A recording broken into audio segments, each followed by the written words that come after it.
Good afternoon. Hello again, everyone.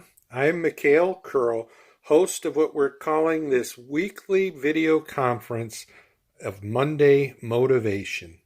To remind some and to introduce to others, the goal of Monday Motivation is to provide a resource during these unprecedented times filled with anxiety and fear, physical distancing, and economic hurdles to hopefully lift your spirits. We want to provide a place of virtual community where you can come each week to get a helpful hint, a boost of optimism, or new techniques to attempt to help you keep going.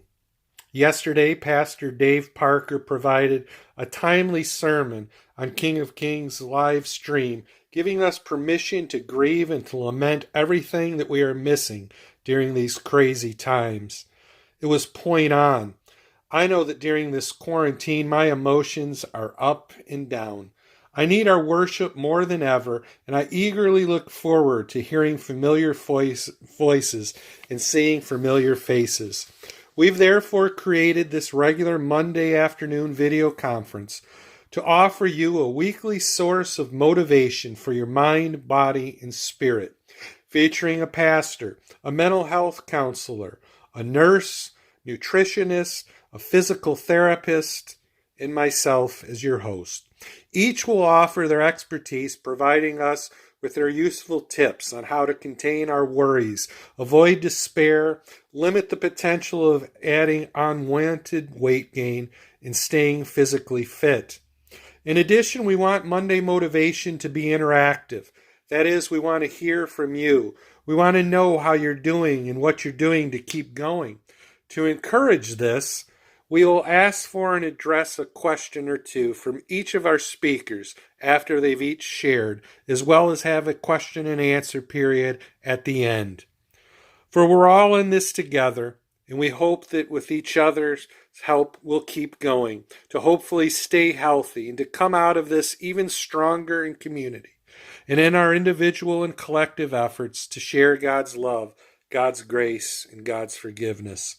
Before I turn it over to our experts, let me first thank you for making the time out of your day to join us.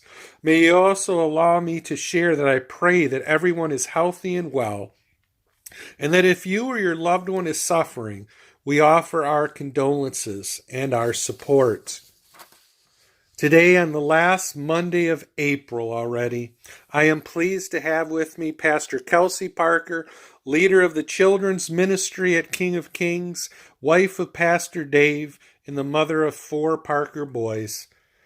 Lisa Bouvet, a mental health counselor and licensed therapist who organizes KFK's small group ministry, and her husband Mike, a physical therapist, a guitarist in our praise band, and the co-leader of our small golf group ministry. Welcome, everyone. Pastor Kelsey, will you please get things started this afternoon? Thank you, Mikhail. Let's begin with a word of prayer. Gracious God, we take a moment to calm our minds and quiet our thoughts as we invite you into this moment. And we open our hearts to learning and to growing and to being sustained throughout this difficult journey as we're quarantined and staying safe at home. We thank you for providing us with our faith community and people around us that can offer insight and advice and give us support for the days to come. Bless this time together. In Jesus' name, amen. Well, as you know, both Pastor Dave and I have been sharing tips as part of Monday Motivation, and we do have 4 themes that we've been working on: pray, lament, praise, and serve. And the past 2 weeks, we focused on prayer practices, the gift of lamenting and grieving. And I did want to detour off of our 4 themes today because Lisa Bouvet is going to be talking about children and teens and their mental health and giving some tips and advice. And so I wanted to just pause from our themes that we had planned and spend this time talking about spirituality and children. So if you get through this presentation and you feel like it would benefit some of the people in your life that are parenting kids through this crisis or grandparenting children, please refer them to this video, and hopefully it will be a source of sparking imagination and giving some reassurance. There's a passage from Deuteronomy that I want to share from the 6th chapter, starting with verse 4. Hear, O Israel, the Lord is our God, the Lord alone. You shall love the Lord your God with all your heart and with all your soul and with all your might. Keep these words that I am commanding you today in your heart. Recite them to your children and talk about them when you are at home and when you are away, when you lie down and when you rise. Bind them as a sign on your hand, fix them as an emblem on your forehead, and write them on the doorposts of your house and on your gates. I love those verses because it draws us back to an older, slower time when the spiritual formation of children and families happened in the home and through family members. In today's day and age, we have so many different schedules and responsibilities that we tend to compartmentalize our spirituality, and it becomes one more thing on either our to-do list or our color-coded calendar, church on Sunday morning, kids activities Wednesday night, possibly camps in the summer, which are all wonderful and great. Obviously, I support those, and that, my calling is to work within a church and do church programming. But because we have moved in that direction, sometimes the essence of a family spirituality can tend to thin out and get lost a little bit.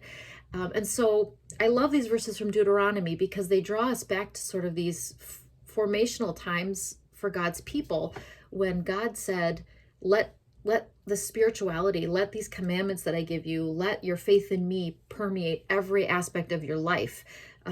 Recite these commandments and talk about them when you're at home, when you're away, when you lie down, when you rise. Put them on your hand, on your forehead, on your doorpost. Let it be all around you. And I think that one of the opportunities that our staying at home and staying safe order has given us is to reimagine what our spirituality would look like if it was centered in our home instead of in a church building through a church programming. And so I just want to offer you a couple tips, and I don't want to overwhelm you with ideas, but if you are seeking ideas, please email me, and I would love to hear kind of what you're hoping for, and I can work specifically with you to help you integrate spirituality into your daily routine. But my advice is to think about your daily routine. If you're like me, you've got it printed up on a paper on the fridge, or you may just be someone that moves freely through a general routine that you don't have it really lined out, and that's great too. But think about your routine, whether it's on paper or sort of in your mind, and find a way that you can emphasize spirituality during one aspect of your already working routine. So for instance, I have a daily routine that I have up on the fridge for our kids. It goes by chunks of time, not necessarily hour by hour, but I have different chunks of time. And it will show you, 6:30 to 8:30, the kids are working on their lists, eating breakfast, cleaning up. Then they move on to school at 8:30, do that for about an hour.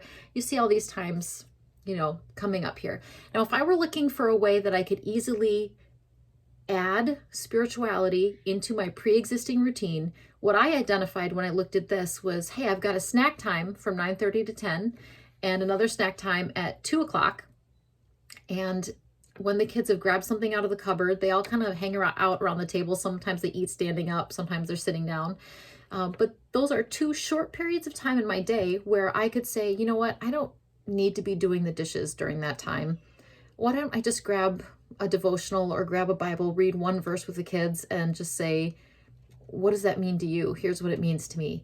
And it wouldn't be a huge time commitment. It wouldn't be rearranging my day. It would just be adding an emphasis during that pre-existing routine. Another example is each of my boys has a morning list that when they get up in the morning, instead of coming into my room and poking me in the face, which is sometimes still happens, they have a chart downstairs that they have to complete everything on their chart before they can even ask me if they can watch a cartoon or play a video game. So they get dressed, they make their bed, they brush their teeth, they clean up their room, they unload the dishwasher. Like Owen here, he starts a load of laundry for me. And then the last thing on this chart is morning Bible verse and a prayer. And each night I just write a new little set of verses for him. And he reads from his Bible. Elliot reads from a story Bible. And then Augie on his 5-year-old chart, which is a lot simpler, he has a Bible story that needs to be read to him. So again, that's just been incorporated into our pre-existing chart and routine. And it's just a way to have it present within their day.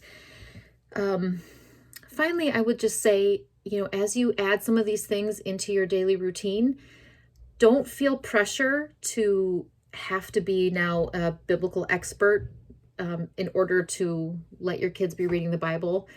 Don't worry if they ask you questions you don't have the answer to. Have fun looking up the answers together, or calling me or Pastor Dave up and saying, hey, do you know the answer to this question? Mostly, I think you'll be surprised by your kids' spiritual imagination. They're going to read something and they're going to have this amazing thought that none of us adults would ever have thought of. And I think that's a real gift of incorporating the spirituality into our daily rhythm. Again, please don't hesitate to email me if you'd like some ideas, or if you'd like to know with your specific routine, you could share that with me and I could give you some ideas. I would love to do that with you. I hope you all are doing well. I really miss all of you, and I'm grateful that you check in with these so that we can stay connected. Hello, I'm Michael Beauvais, physical therapist, and today on Monday Motivation we talked about our spines and what they're made of and how they can be injured and how to prevent injuring your spine.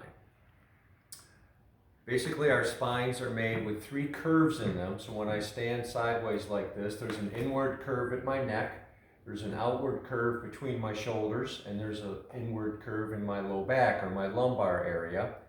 These curves are normal and they need to be maintained or preserved in order to protect the structures that make up the spine. So remember this cute little phrase, preserve my curve. You all say that to yourselves now, preserve my curve. And the curve I'm talking about specifically is in the lumbar spine, an inward curve. Whenever we're sitting, we can use a towel roll if you don't have lumbar support built into your seat. So you can take an old towel, fold it in half one way, fold it in half the other, roll it up, put rubber bands or pieces of tape around it, and we can use this to preserve our curve, our lumbar curve. When we're having to bend down or reach or lift something, in order to preserve our curve, we need to do something with another part of our body. That other part of our body is our butt or our fanny. So I'm now going to teach you what's called a fanny push. Everybody out there say fanny push and smile. What we're going to do is learn to do this as an exercise, and then we're going to implement it anytime we have to do any bending, reaching, or lifting. Now, a fanny push is easily done by stopping, getting your legs about shoulder width apart. Put your hands where you sit, not up here by your back. Put them down where you sit. Unlock your knees so they're slightly bent, and practice getting your behind you. So push your butt back into your hands and slowly drop down into a squatting position. Now, as you're doing this, one after the other, make sure you feel that the majority of the work and the muscles that are working are in your legs, somewhere in your thighs or your butt, not in your back. If you feel it in your back, you're not doing it correctly, so stop and figure out, how can I do this so that I feel my legs working and not my back muscles working? And that's the key thing to remember whenever you're bending or reaching or lifting. If you feel it in your back, you're not doing it correctly. So stop and self-correct so that you feel it in your legs. And that's my lesson in teaching you to fish today and not giving you a fish. So anytime you bend down or you reach or lift something, if you feel it in your back, are you doing it correctly? The answer is no. You always want to make sure you feel it in your legs. So when you're busy moving around and working and doing stuff and all of a sudden you go down, oh, I feel that in my back. Oh, now I don't. So now you can self-correct that fast and protect your backs from injury. Okay, so remember to preserve your curve, and remember fanny push. And practice, do these 10 times in a row. If you remember the doorway squeezes I taught you, after you do 10 doorway squeezes, do 10 fanny pushes. That way you'll train the muscles that perform this and be able to use them next time you have to bend or reach or lift. Okay? Thanks for listening. Good. Hello, everyone. Once again, my name is Lisa Beauvais, and today we're going to talk about children, teenagers, and young adults. Rightly so, this is one of the biggest things parents ask me. How will my children, how will my teenagers be affected by this stay-at-home quarantine? Will there be any long-term negative effects? So many of the teenagers, particularly our seniors, are missing important events like prom and graduation. Our youngsters are missing field day and fun end of the school year activities. It is these events that help in our growth and development stages. It helps us learn how other people other than our family, can get along. It helps us establish good, solid, healthy relationships. What parents want to know is, without these things, what are these long-term effects on our kids? Well, some very smart people have done studies in the past regarding things like SARS and MERS, and even other tragic life events, things like war and poverty. And what are those long-term effects on children? Well, what these studies show is that yes, some people, including our kids, will have some post-traumatic stress disorder symptoms. Some people will have to learn how to manage their anxiety for the rest of their life. But this is not all bad news. The good news is that according to research, any type of self-quarantine or stay at home of 3 months or less is unlikely to have any negative long-term effects on your children's teens and young adults. That's great news. Much of this responsibility for the health and welfare of these kids is their parents. If you're okay, your kids will be okay. So no pressure, Mom, no pressure, Dad, but it is important that you practice good self-care, that you set healthy boundaries, that you make sure that you're active, that you eat in a healthy way, and that you continue to connect with your own friends as well. The good news here is that humans are extremely resilient. So let's define that, and let's talk about how we can boost our resilience. Psychologists define resilience as the process of adapting well in the face of adversity, trauma, tragedy, or threats that are a significant source of stress. So let's see how we can boost that resilience. The first thing is our support system and our support network. One of the most important things we can do is connect with other people. It is important that you model this behavior and continue to connect with your friends, your work, and your family. But teens are phenomenal at this. There is possibly no other generation that has connected this much via electronics and all their devices. We need to foster that, and we need to uplift that. We also need to set healthy boundaries with that. The second thing that helps foster resilience is giving back. People do not learn to give back unless they are taught. This is behavior that needs to be modeled. Behaviors such as volunteering, donating our time and our money. It's really important that we need to acknowledge the gifts that we have been given by helping others. We've heard some great stories about this. Stories about the young people that I remember hearing this week, that there was a 12-year-old who has a 3D printer, and he had a neighbor who he knew was a nurse. So he decided to start printing masks to help his neighbor. What a great story. That is boosting his resilience. The next thing that can boost resilience is accepting change. We have to accept a new normal. Things will never look the same. Maybe we can learn new things. We can help teach our kids wonderful things like laundry, cooking, sewing, working with tools. Heck, we can even help them learn to budget and manage their money. All useful skills as we get older. The fourth thing is choose your attitude. You get to choose what you think. It's important to acknowledge your feelings. It's okay if you're not okay. Many of us try to find the good in all situations, even when that eludes us. Sometimes it's difficult to find the good. But instead, learn to be in the moment and enjoy those small things. Last but not least, use humor. Humor can be the most fun. I have a client who sends me a corny joke every week. It's just fun, and it helps us stay connected. My grandkids think knock-knock jokes are the best. In any case, get your family to tell jokes. Play games together. Do something fun. I'd like to end by listening to some of the young people. I interviewed some of my clients, both teenagers, young adults, some of the later elementary young people. So the first thing that they wanted you to know, especially the teenagers, it's okay to check in with your teens. Expect resistance. They're going to grumble. They don't necessarily want to be at the family dinner and game night. But it's your job to make us do things. By the way, that includes setting boundaries and limits.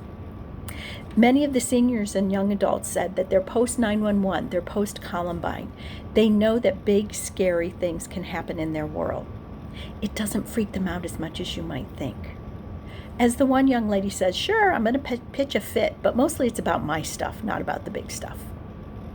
Some of the biggest worries, especially of our middle schoolers and our older elementary school young people, was they were worried about school. They just didn't know how it would work. Would they be able to do just online school? And now that after the first couple of weeks, now that they've done it for a few times, they feel just fine. They were worried about not seeing their friends, but when they were reminded that they can connect in other ways, they felt pretty good. Most of them, the biggest worry is about watching or worrying about other people dying. Many of these young people have a close tie to their grandparents, and they're worried that they might transmit this disease to their grandparents, and that's a very real worry. So what they want you adults to know is that it's important to keep your kids safe. Take this more seriously, adults. Be cautious. Don't rush into new things. Ease into things, even when the stay at home is over. They want you to know that they are concerned about these things and they need you to help them set the limits. Mostly they hope that adults can change. They want the adults to change and realize that what they do affects others, the environment, and even the world. They want you to have more patience. They want you to try not to be short-tempered and learn to have fun. I want to close by saying that this generation of teens and young adults is possibly the best to handle this situation. This is an opportunity. This is a chance that as adults and parents, we get to strengthen sibling and family relationships. This is a chance for all people, children included, to become self-starters and innovative. Thanks for listening. Have a good week. That was wonderful. Thanks again to everyone who helped us with Monday Motivation here on April 27th. Already the last Monday in April. Thank you for being with us, for taking the time out of your day to log in. I hope that you got a nugget of inspiration, a tip to try, or something useful. We hope that you'll join us again next Monday at 3:30 p.m. for another edition of Monday Motivation. If you'd like this, we have a video conference on Tuesdays that is called Weekly Wealth Health. That is specifically something that I host with financial professionals to help with any questions that you might have about budgeting, questions that you might have about money, your investments, your retirement accounts, your taxes, your property taxes, your automobile insurance, anything along those lines for professionals taking time out just to be there for you, to lower your stress during these times. We know that this is a difficult time and we don't want money problems to get in the way of enjoying the time with our family until we can get back on our feet together. Note that this is an excellent opportunity to ask questions here as well as on Tuesdays. Don't forget the Wednesday Bible study that Pastor Dave and Pastor Kelsey are doing. And again, please join us next Monday at 3:30 for Monday Motivation. Stay healthy, stay well. God bless. Bye-bye.